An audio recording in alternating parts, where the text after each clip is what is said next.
Last Jurassic Park movie, we had a girl swinging on a pole and kicking her raptor out a window because I don't know. The Lost World Jurassic Park was an awful, awful, awful movie. Some kids in the '90s pretend that's good, but it's not. But they seem to hate the next movie even more. Jurassic Park fans don't like the third movie. Well, they don't like Jurassic World either. I mean, they only like the first movie, or I guess the second one too. Jurassic Park fans kind of suck. The first movie kind of sucks, and you know what? Even though this woman screaming on a megaphone is kind of stupid, Jurassic Park 3 is the best one in the trilogy. The effects have improved greatly. The CGI still looks a little fake, but for the most part, it looks better than the last two films, or in this one scene, of course. There's great animatronics in the movie, and the pacing, it's an hour long. Unlike the other movies were 2 hours long, it had so much filler that can shove up a toilet. I don't even know what that analogy even means, but it's fun. In my opinion, Jurassic Park 3, even though is goofy, because of the pacing and the fact that the main character isn't the character I didn't like from the first movie, got rechanged, and the character I actually did like from the first movie is the main character again, I kind of like Jurassic Park 3. It's not long, and it has irritating dinosaur scenes. They're actually well paced, and doesn't have an annoying army scene.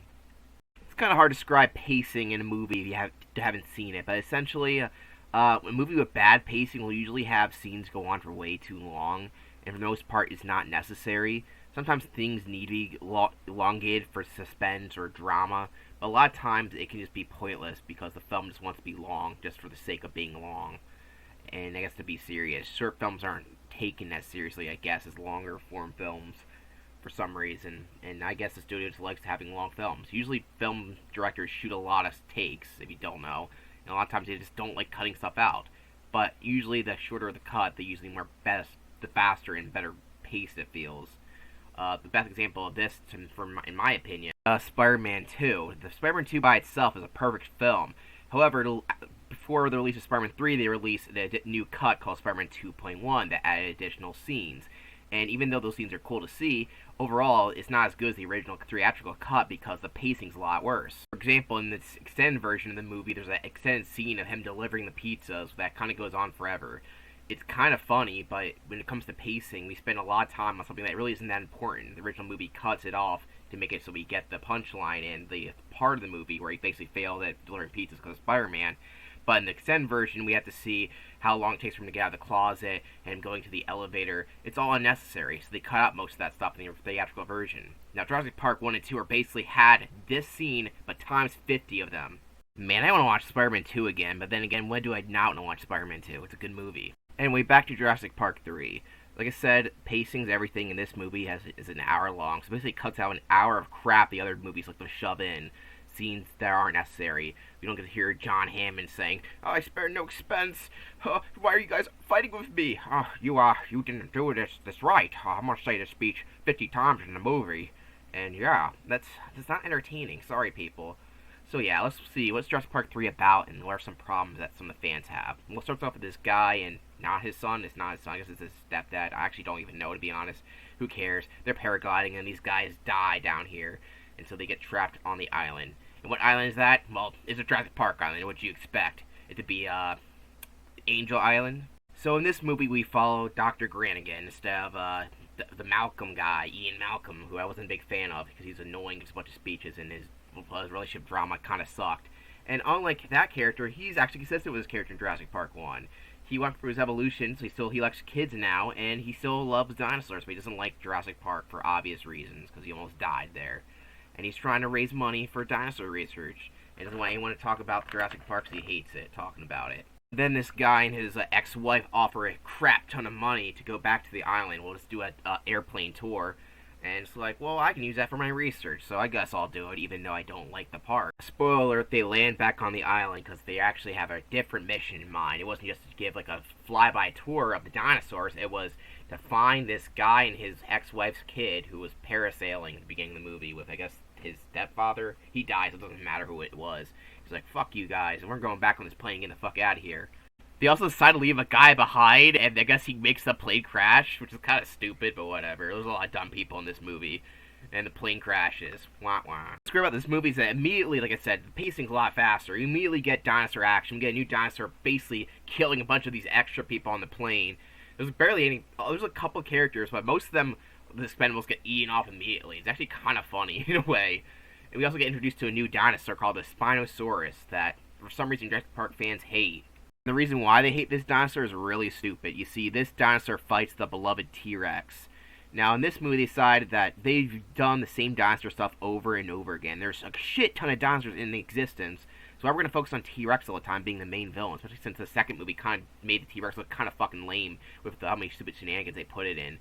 This time we have a new dinosaur that looks pretty tough and is able to defeat the T-Rex, at least this one is. And people are like, no, T-Rexes can't be defeated, even though they can. They was done in the shitty second movie, but even lamer. Now we get introduced to a new dinosaur that's supposed to be a bigger threat, so what do? They killed the main dinosaur. That's kind of a good screenwriting, idiots. You can tell that Jurassic Park fans are kind of stupid because they think that adding a new dinosaur, they don't like new dinosaurs, they want the same T-Rex over and over again, even though T-Rexes are in every media possible in existence. And so when Jurassic Park's like, hey, here's a new dinosaur that's even more deadly, they're like, no, it has to be T-Rex over and over and over and over again. Like, fuck you guys. I mean, T-Rexes are cool, but you gotta have some new stuff. Like, jeez Louise, these fans are fucking stupid. Another reason why a lot of people would die here is because the people on this trip aren't very smart, because the mom just yells out for her son's name on a megaphone, which is, you can tell, is an awful idea.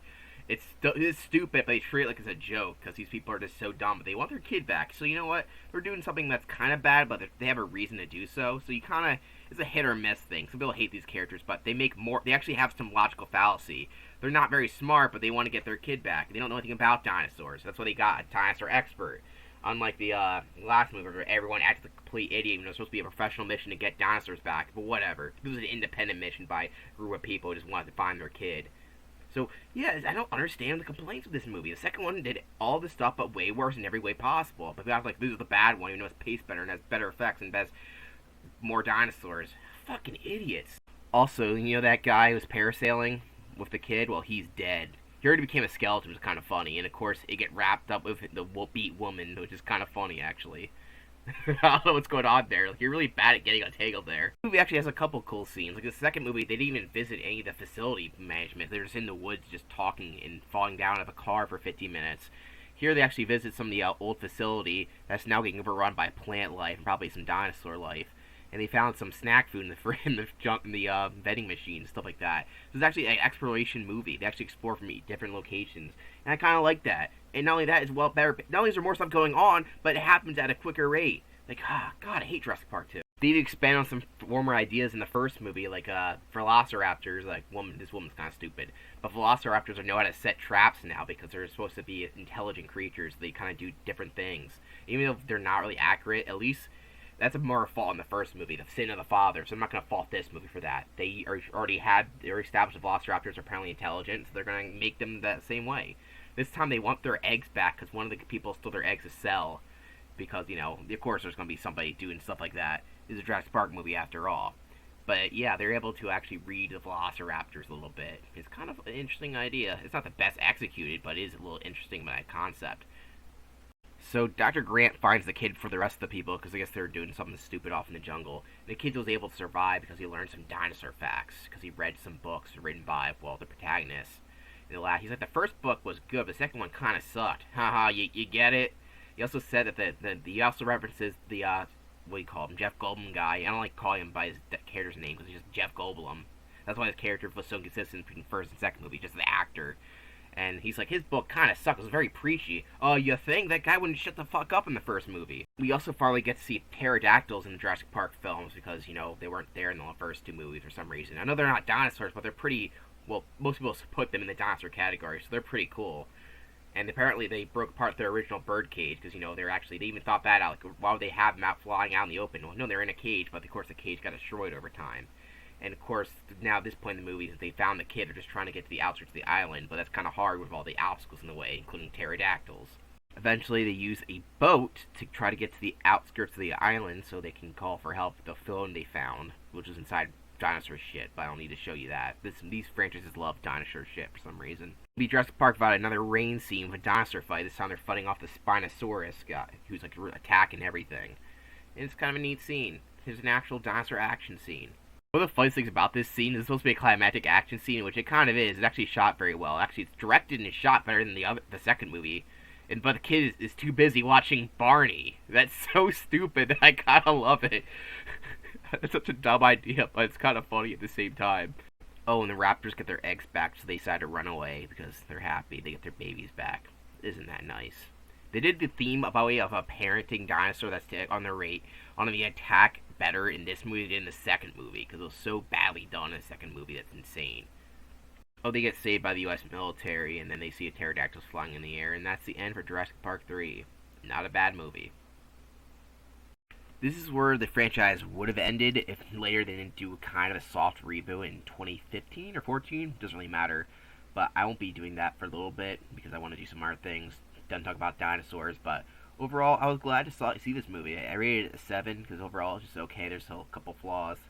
Maybe if it was a little better. Maybe it had a couple tweaks would have been an 8 out of 10. But so far, it's the best Jurassic Park film I've seen, and I think it'll probably stay that way, to be honest. Because I don't have high hopes for the other ones. Maybe Jurassic World will be better on the rewatch, because I've seen Jurassic World once, but no, not its sequels. Jurassic Park 3 did not do very well compared to its sequels, well, it made its money back. The first movie did $1 billion, second movie did $600 million, and this movie did $300 million. So yeah, that's why they didn't make a sequel. It's a shame because I thought it was the best one, but I think it's to do with the fact they kept releasing them 4 years at a time as compared to like near each other. So it's not really a continuing story. There really was no reason to do this either. I think this one at least did give me something interesting to give, but I think the second one really killed off any enjoyment. But I feel like there's something I was missing about this movie that I should have mentioned. Oh well, maybe hopefully it won't appear at the end to scare people. This scene was entirely pointless and stupid, but it only lasts 2 seconds that doesn't really matter at all, so it doesn't really affect anything. I just thought it was funny that they felt like they had to put this random scene in, because it doesn't mean anything. It's just hilarious. The dinosaur just talks randomly in a bad dream. Just, Alan! I think that's what most people take away from this film, but honestly, it doesn't matter. Thank you for watching this review, and stay tuned for more fun stuff.